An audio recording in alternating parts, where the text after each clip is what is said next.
नमस्कार दोस्तों, स्वागत है आपका आपके अपने यूट्यूब चैनल में। एंड गाइस, जैसे कि आपको पता है, जो आपका टैट है वो आ चुका है। एंड सभी स्टूडेंट्स की तैयारी जो है कंप्लीट हो चुकी है। तो इसलिए अब हम आपके लिए जो क्लास +1 एंड +2 के इंपॉर्टेंट क्वेश्चन बनते हैं, जो कि मैक्सिमम टाइम एग्ज़ाम में पूछे भी गए हैं, ओके। तो वो हम आपके लिए आज लेकर आए हैं। तकरीबन 50 क्वेश्चन है।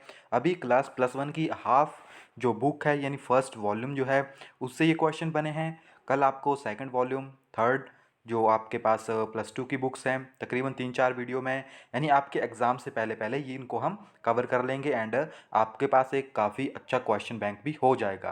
काफ़ी स्टूडेंट ने पढ़ भी लिया होगा। तो आज हम आपके लिए ये लेकर आए हैं। काफ़ी मेहनत लगी है इनको बनाने के लिए। तो आप वीडियो को लाइक ज़रूर कीजिएगा एंड कमेंट करके हमें ज़रूर बताइएगा कि आपको वीडियो कैसी लगी।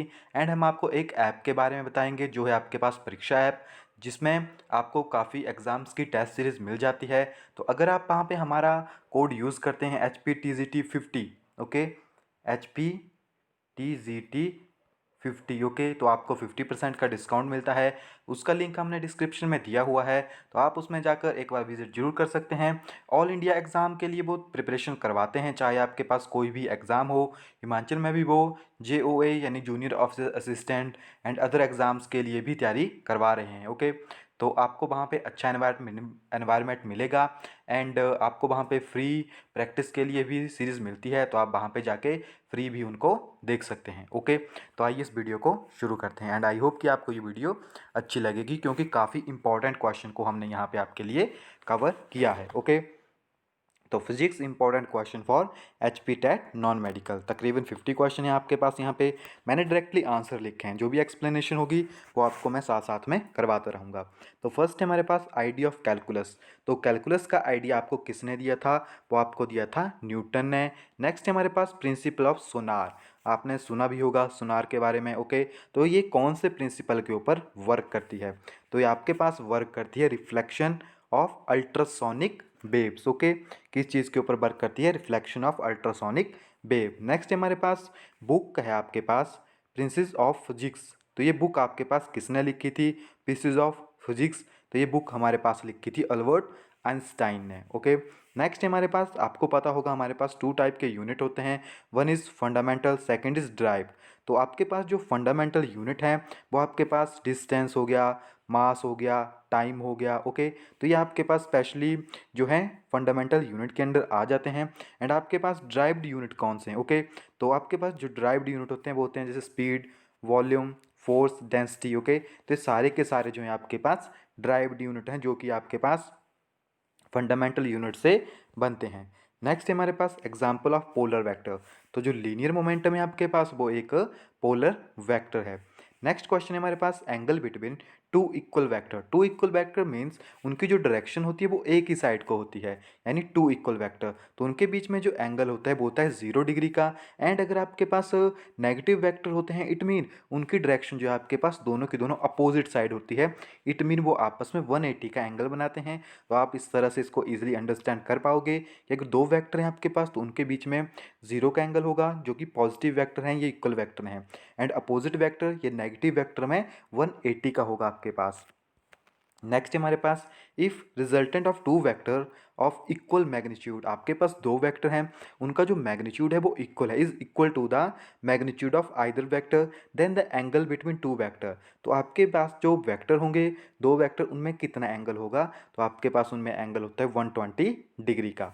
नेक्स्ट हमारे पास if the two vector are coplanar, then the minimum number of vector whose resultant is 0। अगर आपके पास कोई वेक्टर हैं और वो कोप्लेनर है आपस में, तो आपसे पूछा गया है कि उनके बीच में जो आपके पास टोटल नंबर ऑफ वेक्टर जो होंगे वहाँ पे कितने प्रेजेंट होंगे। तो अगर मिनिमम कंडीशन है आपके पास कि अगर वेक्टर जो है आपके पास कोप्लेनर है, तो आपके पास मिनिमम नंबर ऑफ वेक्टर जो है वो 3 जो है प्रेजेंट होंगे, ओके। एंड उनका रिजल्टेंट जो है आपके पास 0 होगा। नेक्स्ट हमारे पास P प्लस क्यू।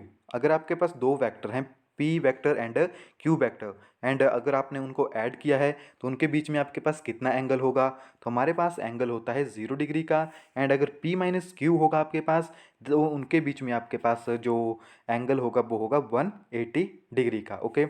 एंड अगर आपके पास P plus sorry A plus B vector is equal to A minus V vector अगर आप करोगे, तो अगर आप इसको सॉल्व भी करते हैं तो आपके पास जो एंगल बनता है वो बनता है हमारे पास 90 डिग्री का। ओके, नेक्स्ट है हमारे पास if A and B are perpendicular, आपके पास दो वेक्टर हैं और वो आपस में परपेंडिकुलर हैं, तो आपके पास क्या होगा, तो अगर आपके पास टू वेक्टर हैं और वो परपेंडिकुलर है आपके पास, तो उनका जो ए डॉट बी, ओके, जो उनका प्रोडक्ट होगा आपके पास वो कितना होगा, ज़ीरो होगा। यानी आपके पास जो ए डॉट बी होगा वो आपके पास ज़ीरो होगा। एंड अगर आपके पास दो वेक्टर हैं और वो आपस में पैरेलल हैं, तो आपके पास ए क्रॉस बी जो है, वेक्टर ए क्रॉस बी जो है ज़ीरो होगा।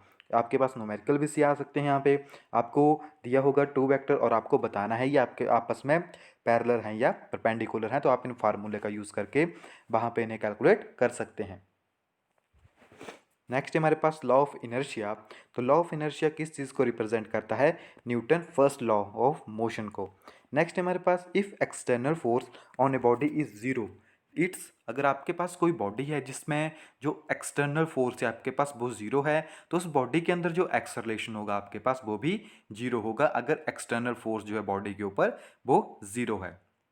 नेक्स्ट है हमारे पास the physical quantity which is equal to the change in momentum of a body is known as, अगर कोई आपके पास फिजिकल क्वांटिटी गिवन है और वो किसके बराबर है आपके पास, change in momentum of the body, तो हम उसे कहते हैं इम्पल्स। ओके, नेक्स्ट है हमारे पास एक्शन एंड रिएक्शन। तो आपके पास ये न्यूटन का थर्ड लॉ है, तो action and reaction are act on different body, और ये टैट में क्वेश्चन आ चुका है पहले भी। ओके, तो जो आपके पास एक्शन एंड रिएक्शन होता है वो हमेशा डिफरेंट बॉडी के ऊपर वर्क करता है, तभी वो एक दूसरे को प्रॉपर वे में कैंसिल नहीं कर पाते हैं। नेक्स्ट है हमारे पास the working of rocket is based on the principle of, तो जो रॉकेट है आपके पास वो कौन से प्रिंसिपल के ऊपर वर्क करता है, तो रॉकेट जो है आपके पास कंजर्वेशन ऑफ मोमेंटम के ऊपर जो है आपके पास वर्क करता है। नेक्स्ट हमारे पास change in momentum is given by, तो चेंज इन मोमेंटम आपके पास होती है force into time. Okay, next है हमारे पास area under force displacement graph is equal to, तो अगर आप ग्राफ ड्रॉ करोगे फोर्स डिस्प्लेसमेंट के बीच में, तो आपको पता है कितनी हम फोर्स लगा रहे हैं, बॉडी कितनी डिस्प्लेस हो रही है, तो वो आपको वर्क डन देता है कि आपके पास कितना काम जो है वहाँ पे हुआ है। तो गाइज काफ़ी इंपॉर्टेंट क्वेश्चन है, एंड एक बार वीडियो को लाइक जरूर कर दीजिएगा। नेक्स्ट हमारे पास o body has uniform circular motion, which of the quantity of the body will remain the same, आपके पास कोई बॉडी है जो कि यूनिफॉर्म सर्कुलर मोशन में मूव कर रही है, तो कौन से जो टर्म होगी आपके पास वो वहाँ पे सेम रहेगी, तो जो काइनेटिक एनर्जी है आपके पास वो वहाँ पे सेम रहेगी। नेक्स्ट है हमारे पास electron volt is the unit of, जो इलेक्ट्रॉन वोल्ट है आपके पास वो किस चीज़ के यूनिट है आपके पास, वो हमारे पास एनर्जी के यूनिट है। ओके, नेक्स्ट है हमारे पास relation between kinetic and momentum, तो ये मैंने खुद यहाँ पे बनाया है, हो सकता है आपको क्वेश्चन डायरेक्ट भी आए, हो सकता है आपको क्वेश्चन ना आए इस तरह से। ओके, बट ये क्वेश्चन काफ़ी ज़्यादा ज़रूरी है क्योंकि यहाँ से प्रीवियस एग्जाम में भी क्वेश्चन बना था, और इसी फॉर्मूले से आप तकरीबन 5 to 10 क्वेश्चन को सॉल्व कर सकते हो। तो फॉर्मूले को याद जरूर रखिएगा, kinetic energy is equal to rho square upon 2m, तो ये जो रो है आपके पास वो मोमेंटम को आपके पास यहाँ पे रिप्रेजेंट कर रहा है। तो क्या होता है कि सम टाइम आपके पास मास कांस्टेंट होता है, तो काइनेटिक एनर्जी डायरेक्टली प्रोपोर्शनल हो जाती है मोमेंटम के। तो आपको क्या क्वेश्चन यहाँ पे बनते हैं, दो क्वेश्चन हमने दिए हुए भी हैं, बस and car have the same momentum. अब क्या हो गया आपके पास कि जो बस एंड कार है मोमेंटम जो है उनका कांस्टेंट हो गया है, तो kinetic energy of the bus is k1 and kinetic energy of the car is k2 then k1। तो यहाँ पे आपसे पूछा गया है कि कौन सी वैल्यू जो है ज़्यादा होगी, तो आप देख सकते हैं कि इन्होंने क्या किया है, मैक्सिमम यही करते हैं कि सोचेंगे कार की स्पीड ज़्यादा होती है तो कार का लगा देंगे एंड बस को नहीं लगाएंगे। तो आपको फॉर्मूले के ऊपर चलना है, kinetic energy is equal to rho square upon 2m। अब यहाँ पे क्या है, जो काइनेटिक एनर्जी है आपके पास वो इन्वर्सली प्रोपोर्शनल हो चुकी है मास के, यानी जिसका मास कम होगा उसकी काइनेटिक एनर्जी ज़्यादा हो जाएगी। तो यहाँ पे क्या है आपके पास बस का k1 है एंड k2 जो है कार का, इट मीन k2 आपके पास ज़्यादा हो जाएगी, यानी जो आपके पास काइनेटिक एनर्जी, क्योंकि मोमेंटम यहाँ पे कांस्टेंट है। एंड नेक्स्ट है हमारे पास light and heavy body have equal momentum, अगर आपके पास कोई बॉडी है जिनका जो मोमेंटम है आपके पास वो इक्वल है लाइट एंड हैवी बॉडी का, विच of the one has greater kinetic energy, तो ये सेम क्वेश्चन है आपके पास जो लाइटर बॉडी आपके पास। ओके ओके, तो यहाँ से आपके पास काफ़ी ज़्यादा क्वेश्चंस बन सकते हैं, तो इस टर्म को ध्यान से जरूर कीजिएगा।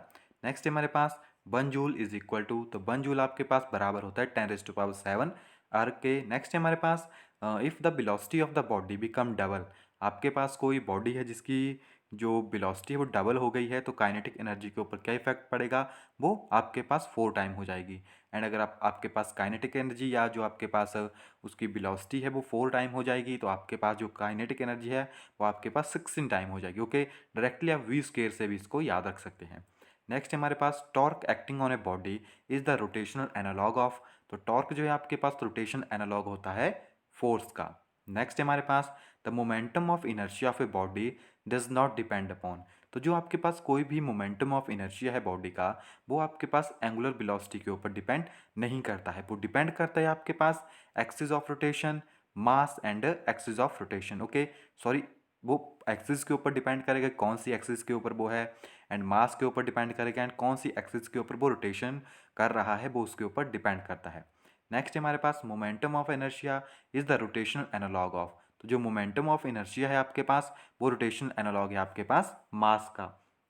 नेक्स्ट क्वेश्चन है हमारे पास केपलर सेकंड लॉ, तो जो केपलर सेकंड लॉ है आपके पास वो रिप्रेजेंट करता है law of conservation of angular momentum को।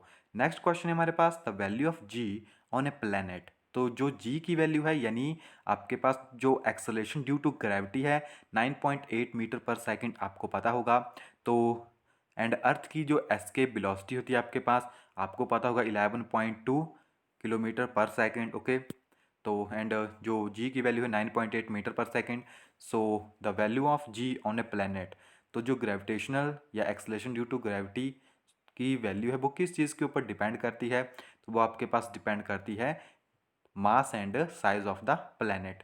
नेक्स्ट हमारे पास डेंसिटी ऑफ अर्थ, तो जो डेंसिटी ऑफ अर्थ है वो आपके पास कितनी है, वो है आपके पास 5.5 time the density of water.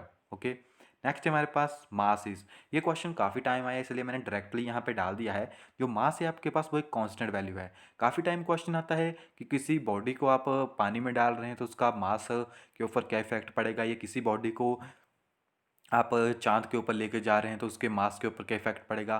तो गाइज इतनी सी बात याद रखिए, वेट आपके पास होता है mass into acceleration due to gravity. Okay, कि कितनी है, तो मास जो है आपके पास एक कांस्टेंट टर्म है, वो कहीं पे भी आपके पास चेंज नहीं होती है। ओके, नेक्स्ट है हमारे पास escape speed on the surface of a planet varies with the mass of a body, तो यहाँ पे पूछा गया कि जो एस्केप स्पीड है, तो गाइस एस्केप स्पीड जो है आपके पास हमारी जो अर्थ है उसके डायमीटर के ऊपर डिपेंड करती है, या किसी भी प्लेनेट की वो डायमीटर के ऊपर डिपेंड करती है। Okay, diameter and sorry not diameter, क्योंकि डायमीटर पूरा हो जाएगा, वो रेडियस ऑफ द प्लेनेट के ऊपर डिपेंड करती है, and mass of the planet के ऊपर डिपेंड करती है। बट जो ऑब्जेक्ट वहाँ से बाहर जा रहा है वो उसके ऊपर डिपेंड नहीं करती है, तो एम नॉट जो है इसका आंसर आता है आपके पास। ओके, तो जो आपके पास वो इसके ऊपर डिपेंड ही नहीं करती है, जो एस्केप स्पीड होती है आपके पास।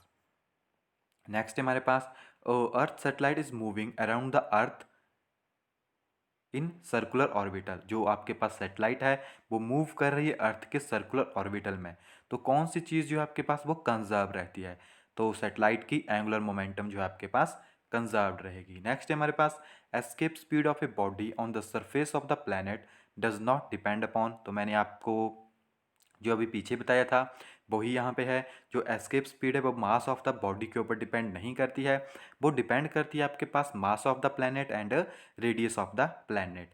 नेक्स्ट है आपके पास एग्जांपल ऑफ सेंट्रल फोर्स, तो ग्रेविटेशनल फोर्स जो है आपके पास एक सेंट्रल फोर्स है। नेक्स्ट है हमारे पास o force of attraction between the earth and an object is known as, तो हम उसे कहते हैं ग्रेविटी। ओके, नेक्स्ट है हमारे पास angle between the equatorial plane and the axle plane of the geo satellites, तो अगर मैं आपको बताऊं तो मान लीजिए हमारी अर्थ है, तो हमारे पास जो इक्वेटोरियल प्लेन है वो भी इसी में आता है, एंड जो हमारे पास जियो सैटेलाइट है वो भी हमारे पास इसी प्लेन में जो है आती है, तो इनका जो एंगल होगा वो जीरो होगा। एंड नेक्स्ट क्वेश्चन है हमारे पास the angle between the equatorial plane and the orbital plane of a polar satellite, तो पोलर सैटेलाइट का एरिया जो है आपके पास कुछ इस तरह से होता है। ओके, ये आपके पास east west north south, okay, south से नॉर्थ की तरफ चलती है, और ये जो है हमारे पास वेस्ट से ईस्ट की तरफ चलती है। तो ये भी क्वेश्चन आ जाता है कि जो जियो सैटेलाइट है वो कौन सी डायरेक्शन में रिमूव करती है या रिवॉल्व करती है, तो वो आपके पास जो आपके पास डायरेक्शन होती है तो वो आपके पास यहाँ से चलती है। ओके, इस तरह आप याद रख सकते हैं। एंड ये जो आपके पास अपोजिट चलती है, यानी साउथ से नॉर्थ की तरफ चलेगी आपके पास पोलर सैटेलाइट, एंड वेस्ट से ईस्ट की तरफ चलेगी आपके पास जियो सैटेलाइट। ओके, एंड एंगल आप देख लीजिए 0 डिग्री होता है जियो सैटेलाइट, एंड और आपके पास जो और इक्वेटोरियल प्लेन है, आपको प्लेन्स का पता होना चाहिए। बाकी आपको ये पता होना चाहिए कि जियो सैटेलाइट कौन से प्लेन में मूव करती है, तो आप वहाँ से ईजिली इसको आइडेंटिफाई कर पाओगे। And angle between equatorial plane and the orbital plane, तो कितना हो गया आपके पास 90 डिग्री का। नेक्स्ट है हमारे पास स्ट्रेस इज गिवन बाय, तो स्ट्रेस क्या होता है आपके पास force upon area. Okay, that is called pressure, क्योंकि फोर्स अपॉन यानी स्ट्रेस जो है आपके पास एक किस्म का प्रेशर ही है। ओके, तो इलास्टिक लिमिट किस चीज़ को रिप्रेजेंट करती है, स्ट्रेस को। स्ट्रेस किस चीज़ को रिप्रेजेंट करता है, प्रेशर को। ओके, तो इलास्टिक लिमिट जो है इनडायरेक्टली प्रेशर है आपके पास। नेक्स्ट है हमारे पास youngest modulus of the wire, तो यंगेस्ट मॉडुलस किस चीज़ के ऊपर डिपेंड करता है, वो केवल मटेरियल के ऊपर डिपेंड करता है, एंड वो इंडिपेंडेंट होता है डायमेंशन के। एसआई यूनिट ऑफ कंप्रेसिबिलिटी, तो जो आपके पास प्रेशर के यूनिट होते हैं उसका रेसिप्रोकल ये आपके पास होता है, तो आपके पास यहाँ पे बनता है newton inverse metre square. Okay, and अगर आप प्रेशर की देखोगे तो newton metre inverse square. Okay, ये आपके पास यहाँ पे हो जाता है। नेक्स्ट काफ़ी इंपॉर्टेंट क्वेश्चन हैं आपके पास, ये काफ़ी बेसिक से हैं। तो फर्स्ट आता है हमारे पास, यहाँ पे थोड़ा सा जो है पीडीएफ कट गई है।